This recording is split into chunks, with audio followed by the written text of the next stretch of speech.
So I'm going to begin today with what they call a spoiler alert. The current state of Gallatin is extremely positive, even better than in years past, and I'm proud to say that we do have a lot to feel good about. I'll also say that this year is probably the one year in which we've seen the most significant changes ever in our small city. In this presentation this evening, we'll look at some of the most impactful investments and activities of the year, and we'll show you how we're managing our resources so that Gallatin can continue to thrive in the coming years. We're going to look at the growth in our city through a few different lenses, but it's easy to see, and likely no surprise from the figures on this screen, that population is increasing. Our revenue stream is increasing too. Home prices are going up, as are average incomes, but a large gap still remains between incomes and housing costs in our city. This is just one of the issues related to growth with which many in our area are struggling. I assure you that I and most others agree that we are growing too fast at this point, but most cities in Middle Tennessee are, and it is going to slow at some point. So if growth was the buzzword of the last year, the word strategy has taken the spotlight for the City of Gallatin this year as we actively update our processes. The strategic plan that was developed last year wasn't put on a shelf. It's a living document to keep our government from being solely reactionary. We're now in the stage where we are working on our long-range comprehensive plan, which will align with our strategic goals and articulate a healthy development program for the future. The comprehensive plan that will be presented to the Council in 2020 will be the result of much hard work by you, our residents, by our City Council, and by every department in city government. We truly need folks from all across the city to come talk to us about what they're thinking. High five for the camera. Boom. Thank you, sir. We have solicited input from the community in a myriad of ways. Hopefully you've all had the opportunity to participate in a citizen survey. And by the way, there is a new one available. Or you've attended our kickoff lawn party in front of City Hall, or attended one of the subsequent district meetings, or even the chamber luncheon that happened last month. Well, I'm just interested in the development of Gallatin. It's really a growing town and growing. It needs direction. You always need a plan, and I'm not sure that there is a plan. From looking at the way things are growing, and all of a sudden there's so much development going on. I like to keep the small town feeling going on, but I don't want some of the small town things that come with it. We still have time to make decisions, to correct the problems, and to look at the problem that we have so we don't create that problem in the future. Not turning Gallatin into another Franklin or another Nashville or Henderson, whatever, but taking what's unique about Gallatin, the square, the lake, the old neighborhoods, the parks, and taking those to the next level. So here is some of what we've learned is on the minds of local residents. Number one, that all of Gallatin is feeling the impact of change. Longer-term residents feel that growth is a threat to the community's way of life. Newer Gallatin residents feel that the attributes that attracted them to the city may be negatively impacted by growth. That the downtown square has great potential, that there are many opportunities in our core commercial district, including more retail, improvements to pedestrian circulation, and an increase in the number of community events, and that the investment in the square can carry over into the adjacent blocks. On transportation, views are many and they are varied. In general, residents feel that the major thoroughfares, some intersections, and circulation in certain areas all need improving. Some residents want public transportation, though most comments focused on interurban options rather than within Gallatin. Many have expressed a desire for bike and pedestrian facilities with interconnections. And that protecting our environment and preserving land are important pursuits. Many expressed concerns related to this. Additionally, most said that our parks are great, but unmet needs exist. Residents believe that we'll need additional parkland, recreational facilities, and programming that targets youth. These are just some of the real concerns made by our residents, not some abstract focus group of people who doesn't live here. And we're listening.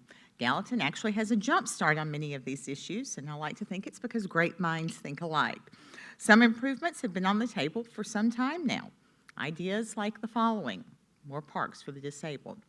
I'm excited to announce that the Miracle Park construction, once a dream of David Brown and Parks and Recreation, is now becoming a reality. Construction on the $2 million project should begin soon with the construction of the ball field, and we are just $500,000 short of completely funding this complex. This year, the city purchased 3 tracts of land. I think one of the most common misconceptions is that we can deny development and preserve land, but of course that's not the case. Let's check out these new additions that will be protected green space for the future with David Brown, our Director of Parks and Recreation. Well, this is our first stop of the day. It's the city purchased 50 acres of the old Langley Hall property to preserve it also as a recreation area and preservation for history. As you can see, as we walk, you'll see some of the old buildings that we're going to try to get grants to restore. The house that was originally here was built in 1802 and was torn down in 65, and you can see the house that was built in 1965. We're at the Franklin Park off of Sugar Tree and Big Station Camp.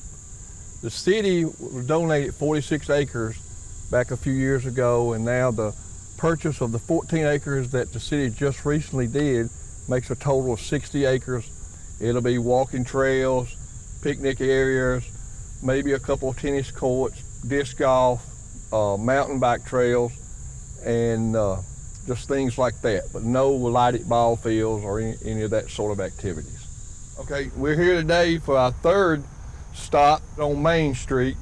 The city purchased this to preserve it for the future, for small park and activities. This is also a part of the Battle of Gallatin. So this is Main Street, and it's just a nice little spot downtown to preserve. And I'm very excited about those additions. Nat Caldwell Park is something that we've worked on since I've been in office, and I'm certain that previous administrations did as well. We've had numerous meetings with stakeholders, potential investors, and the Army Corps of Engineers, trying to get us to a place where we can reclaim this as the beautiful entrance to our city that it deserves to be. And our intelligent traffic system will finally be in place in 2020. 25 signals will be coordinated to move traffic more efficiently and reduce time stopped at traffic lights. The Gallatin Department of Electricity's fiber loop is complete, which was the first important step in making this transition. Actually, developers do put sidewalks in all new developments. The challenge is that much of our more than 200-year-old city was constructed without sidewalks, but we're working to remedy that. Right now, we're working on South Westland in the area of Volunteer State Community College and around Vena Stewart Elementary. Additionally, we'll have new sidewalks near Rucker Stewart Middle School and on Browns Lane. Also in our surveys, residents said that they wanted us to utilize the lake for events for more than fishing. This year, Gallatin hosted the second Fire on the Water Music Festival. The event doubled in size, and not just on land. The number of boats doubled as well. This event has the opportunity to grow into a huge signature event to spark tourism and fun in our city, and it's the result of great work between the city, the Gallatin Chamber of Commerce, and Sumner County Tourism. The community meetings and surveys have brought all kinds of ideas to the table, making investments, creating plans, and dreaming for the future of Gallatin. And you do still have the chance to weigh in. Meetings will continue through the fourth quarter of this year, and I cannot stress enough how much we truly want your input and value your feedback. Stay informed at plangallatin.org, and be sure to take the latest survey while you're there. One of my favorite things of the year is an effort to help our citizens better understand our government. It's not by design that government is difficult to navigate. It's not malicious. It's not deliberate. Its systems are just very complex. So this year, the Gallatin Economic Development Agency took the initiative and debuted the Gallatin Government Institute. This program is a 6-session workshop where 16 participants learn about our city government. Through this training, some of our residents will become what you might call super users. So far, it's well received, and we're looking forward to more classes in the future. Our Senior Roundtable is another new launch that's really exciting. Did you know that by 2030, the number of residents living in Sumner County who are over 65 will increase 38%, representing 20% of our population? So this year, a roundtable was formed that is working to address issues that affect seniors in our community and develop programs, resources, and opportunities to help this sector of our population have happy and healthy lives right here in Gallatin. And thanks to a grant from the Tennessee Arts Commission, local artist Brian Deese installed 2 murals in our downtown section. one commemorating our railroad history and the other paying tribute to the legendary high school basketball game between Union and Gallatin high schools, upon which the book and soon-to-be film More Than Rivals is based. Other efforts born of citizen feedback instituted in years past, like the Youth Council, measures to protect pollinators in our community, the Gallatin brand, and city beautification and cleanup work are all still important, ongoing, and meaningful to our city. I'm very excited to share with you all today that I just returned on Saturday from what was one of the most amazing experiences of any of my 3 professional careers. I was honored to be invited to attend the Mayor's Institute on City Design in Columbus, Indiana. For 34 years, the U.S. Conference of Mayors and the National Endowment for the Arts has hosted this institute, which brings together small groups of select mayors together with extremely talented and revered architects, designers, planners, and developers for an intensive exploration of civic design using the cities as case studies. Gallatin, Sheboygan, Wisconsin, Fairhope, Alabama, Salisbury, Maryland, Bowling Green, Kentucky, and Bentonville, Arkansas were the focus of this institute, and it truly was an incredible experience. I'm looking forward to pursuing much of what was discussed about our city and many of the ideas that were presented in the other studies. This is an incredible opportunity for our city, and I believe it's going to reap some great benefits in the future. As you know by now, the City of Gallatin owns its own utilities, and 2019 proved that our infrastructure is keeping pace with the growing population. In fact, Gallatin currently only uses about 50% of our utilities' capacities. Owning our own utilities is a tremendous asset.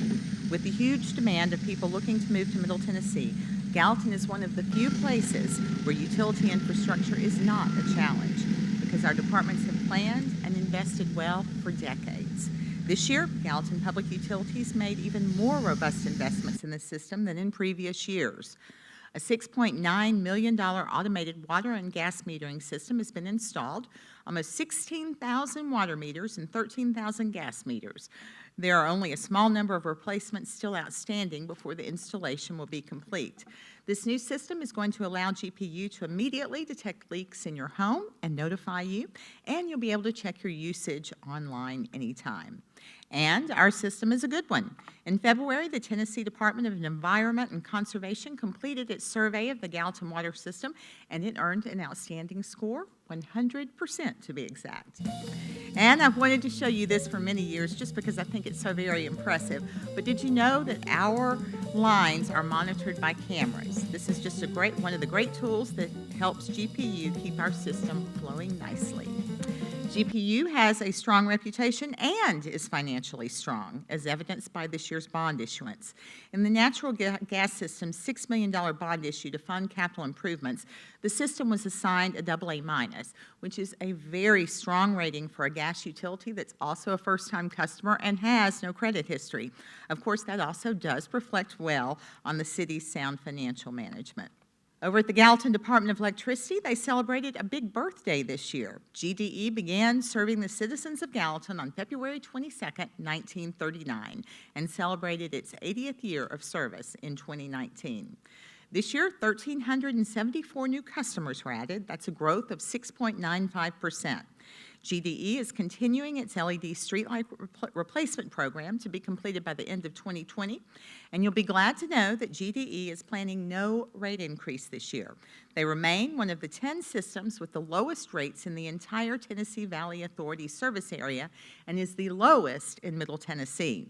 And there's a lot planned for the future. Mark Kimball, General Manager, has the rundown of what you can expect in the next 6 years. The fiber system is a big deal. And why is it a big deal? Because right now we actually have fiber to the west substation out of Allstate. Now with the completion of the fiber project, we'll have a complete loop around town, actually 2, and we'll be able to tie all our substations back to the main office. So when there's a problem, we'll know about it instantly. The other good piece about that is that we'll be able to feed that into the website, and you will be able to go online and check and see if your area is out. The other piece is the redundant feed to the city substation.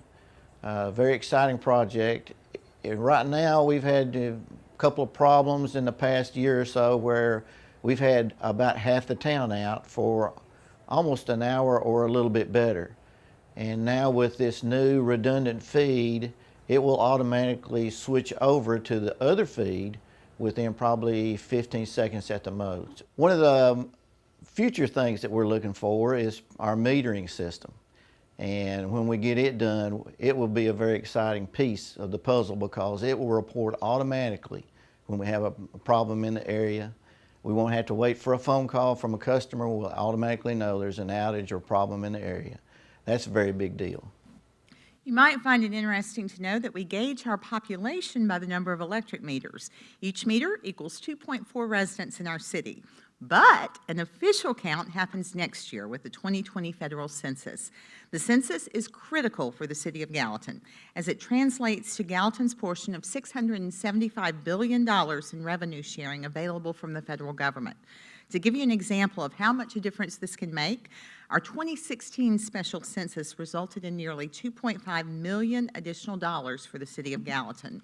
In preparation, Gallatin is rolling out some unique marketing ideas to promote the census that should be fun for the community and help us get the job done. We're working with community leaders in the churches, schools, and civic groups to make sure that everyone understands that the census is confidential and is important. The census is going to be online this year, and we need everyone to help encourage participation. Remember, fill it out, and no one will knock on your door. Not only is that final number important for the federal dollars that fund healthcare, schools, roads, and more, but a higher population will also attract retail and restaurant amenities and affect how our government districts for representation are apportioned. With the growth of our community, we also want our prosperity to grow. So our Economic Development Agency continues to focus on higher paying jobs, including corporate headquarters, high-tech companies, and advanced manufacturing. And they've been very successful. In 2019, more than 550 new jobs landed in Gallatin.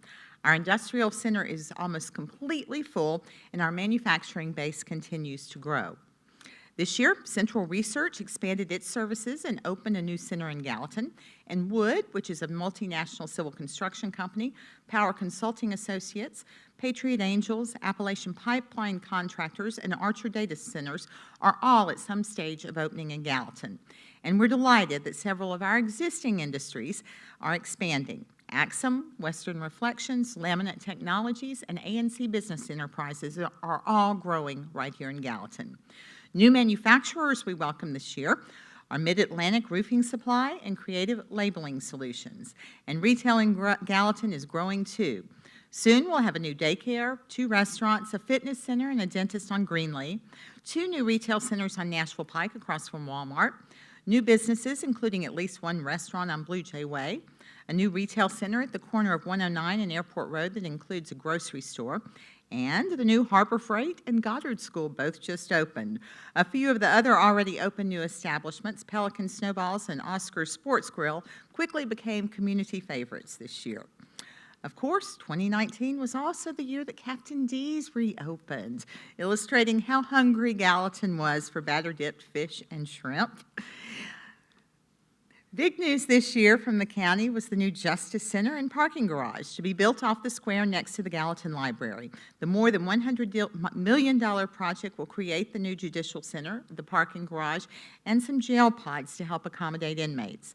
Construction could begin as early as next year and should take about 2 years to complete.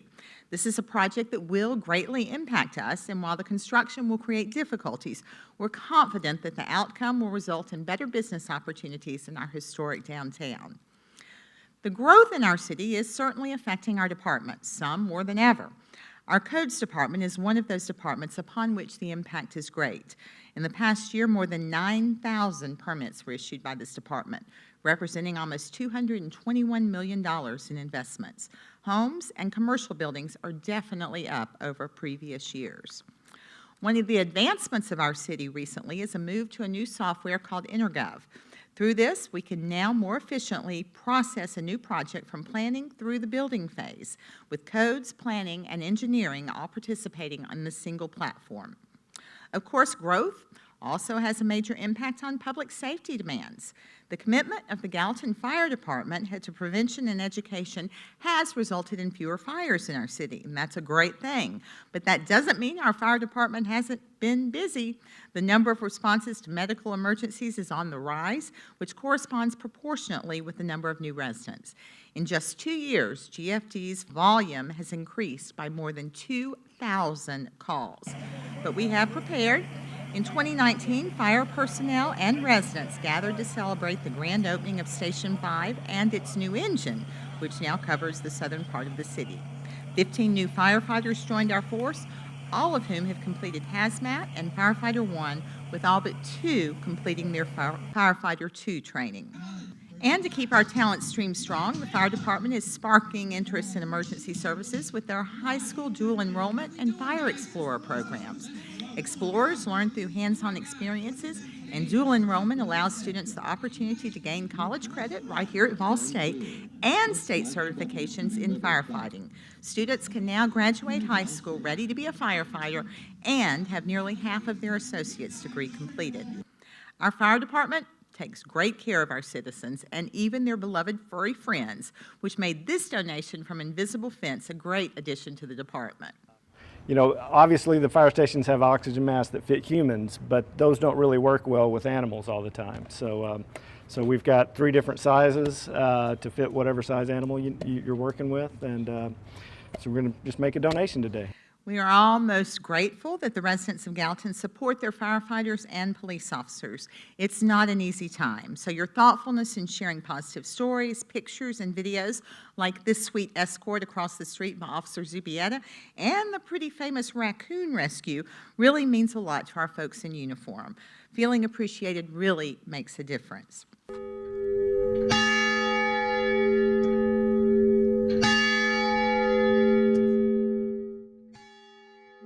I hope you've seen by now that the bell that once rang atop of Gallatin's original fire department is back home to a beautiful new space.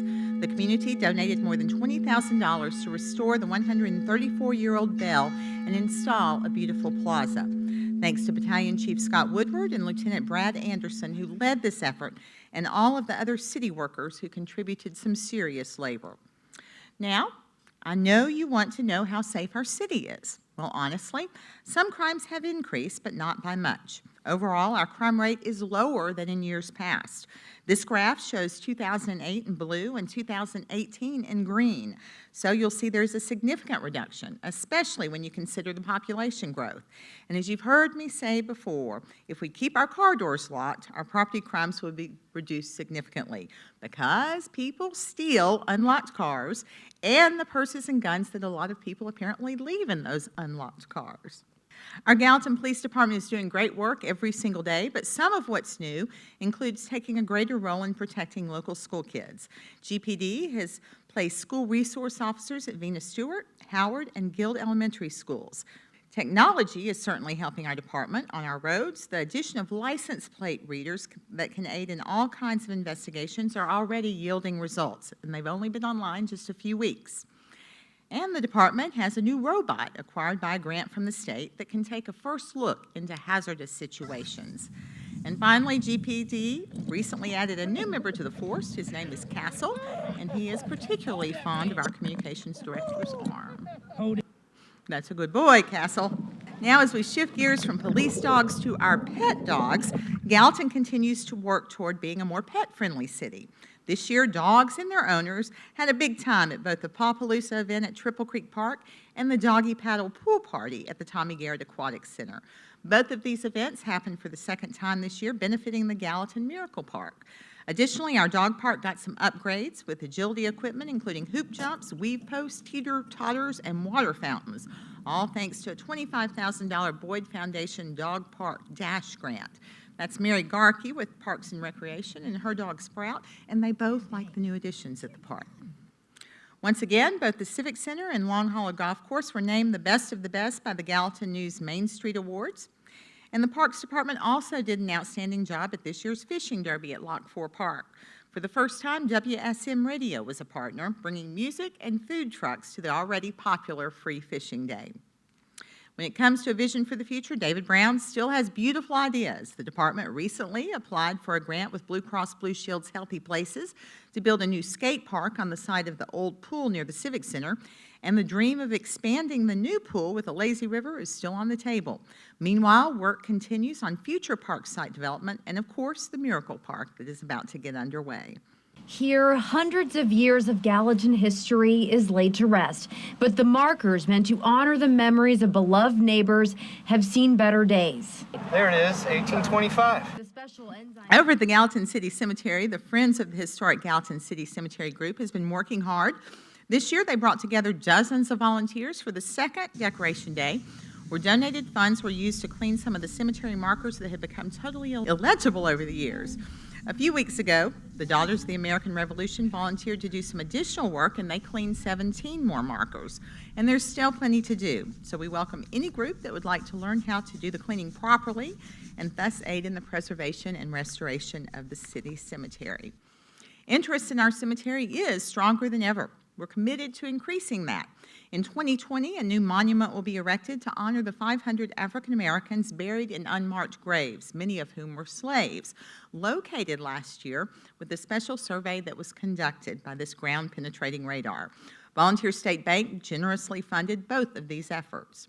And the 23rd annual Candlelight Cemetery Tour continues to increase in popularity each year, as evidenced by the long lines at the event just earlier this month.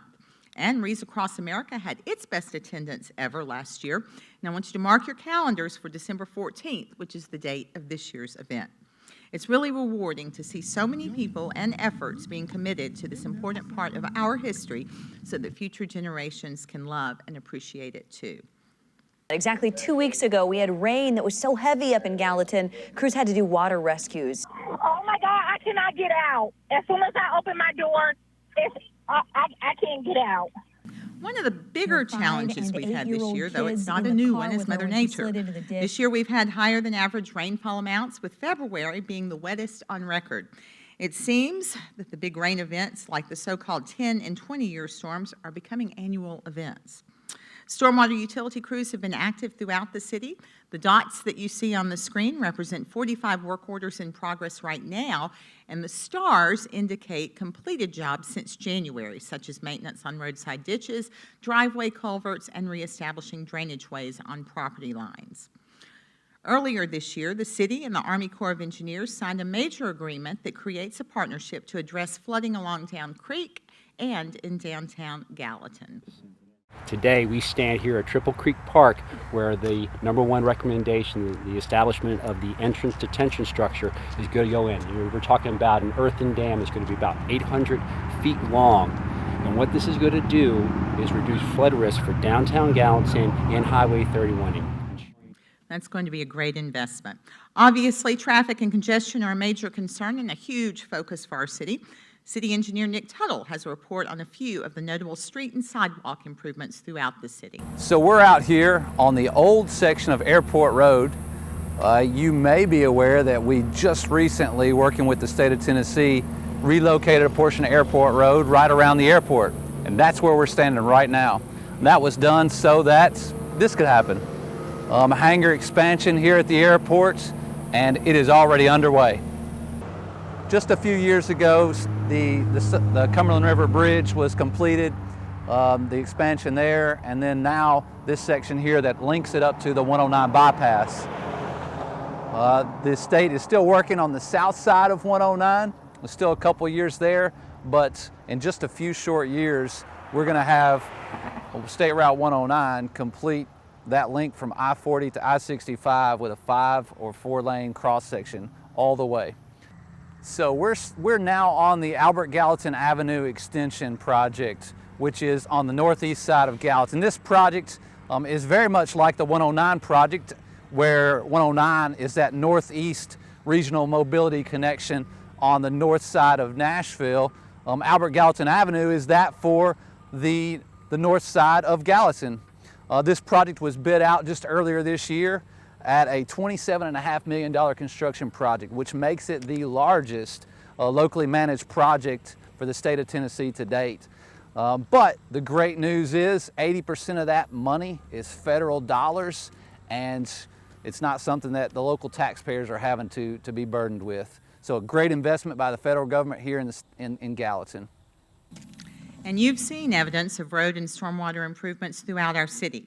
Among the completed and current projects are intersection improvements at Coles Ferry Road and Airport Road, improvements at Gateway Drive and Airport Road, roadway and stormwater improvements on Commerce Way, the St. Blaise realignment and culvert installation, Eagle Creek subdivision drainage improvements, the Rockwood Terrace and East Morris drainage improvements, drainage and intersection improvements on Gap Boulevard, the bank stabilization at Lock 4 behind the Trinity Lutheran Church, and right now the Main Street crosswalk is in progress on Main Street in Gallatin. Among the projects slated to begin soon are roadway and stormwater improvements on West Gray Street, lane improvements at Belvedere Drive and Long Hollow Pike, new pedestrian signals here at Volunteer State Community College, and a stormwater system installation from Belvedere Drive to Lakeshore Drive. Over at Public Works, they've been working hard too with road repairs, ice and snow removal, trash pickup, and brush removal, with brush being quite overwhelming due to the constant storms we've had this year. It's been frustrating for you and for our city. An innovative but simple idea from our Public Works Superintendent, Zach Wilkinson, resulted in our city staging brush off-site to save the time that it takes to process each truck through our resource center. The result has been that things are moving more quickly now, and it's saving some grass in our front yards. If you've got a dead spot like I do, you'll appreciate that. This year, our Gallatin Beautiful Committee recognized 4 Gallatin businesses, All Access Coach, MAPCO, Be Inspired, and State Farm, all of which made big investments in their properties, improving the areas of the city in which they do business, and according to them, positively impacting their bottom line. And the Cleanup Committee, led by Public Works, continues to organize volunteers for picking up trash in places like Station Camp Creek and Lock 4 Park. Now, before we move into the budget, I thought I'd share some information about our community enhancement grants. A lot of people don't realize that a portion of our funds, your tax dollars, support many of our local nonprofits. There are many who do great work and contribute to our city in many ways. Here's a look at those that applied and received funding in the current budget year. This year, that represents more than $265,000 of your tax dollars helping support our nonprofit organizations serving our community, and we are very grateful to all of them. Now we're going to talk about the city's budget. I'm happy, as you should be, that the City of Gallatin is in very sound financial shape. Our 2019-20 budget is just under $40 million and was actually 3% down from our 2019 budget. Our rainy day fund, a reserve that we require by law, is just over $7 million, and we currently have an additional reserve of $8.7 million, which is a very healthy position for a city of our size. Our debt is at $20,900,000, and we have a bond rating of AA+. One new impact on our revenue side is the new occupancy tax, which will add 3% of hotel and motel gross receipts to the city's budget for support of tourism. With our current properties and occupancies, we anticipate that this will bring in an additional $130,000. And as I hope you've heard by now, the city did adopt the certified neutral tax rate from the assessor of property. So Gallatin's property tax rate is going from the 99 cents that it has been for many years to 80 cents. But the amount of taxes you pay may go up, may go down, or may stay the same depending on your determined home value. But the city will receive no additional revenue.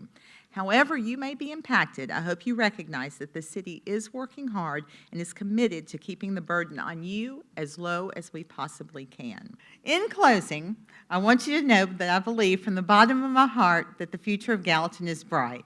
It can't be what every person wants it to be, but it can be wonderful and have good opportunities, amenities, and quality of life.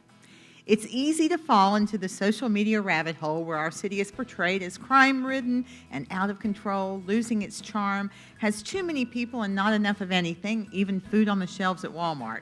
But that's not the true story of Gallatin. Gallatin is a creative place with a unique and welcoming character and the best place in Tennessee to live, work, or visit. And with our, meaning our collective, vision of the future, it will continue to be just that for future generations.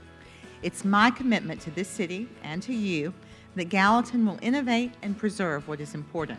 We will articulate our priorities and actions to achieve those.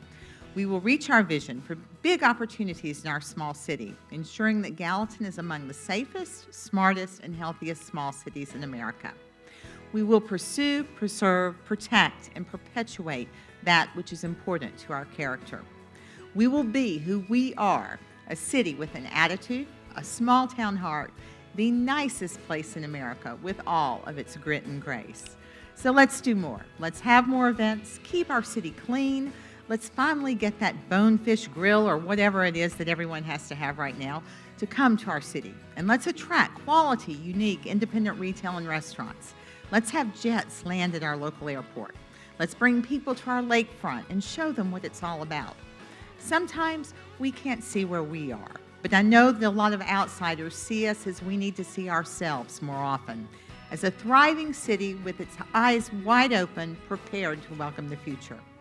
I do want to thank all of you here today. You're interested, you care, and you're invested in Gallatin. On behalf of our council and our employees, thank you for your kindness, encouragement, and support of us. Gallatin is special because of the hearts and minds of those who love the city and invest in it. You are those people, and your work is why we have the city that Gallatin has become. I am honored and so very grateful for the opportunity to continue this amazing journey with you. Together, we are the extraordinary Team Gallatin, and that is our special ingredient.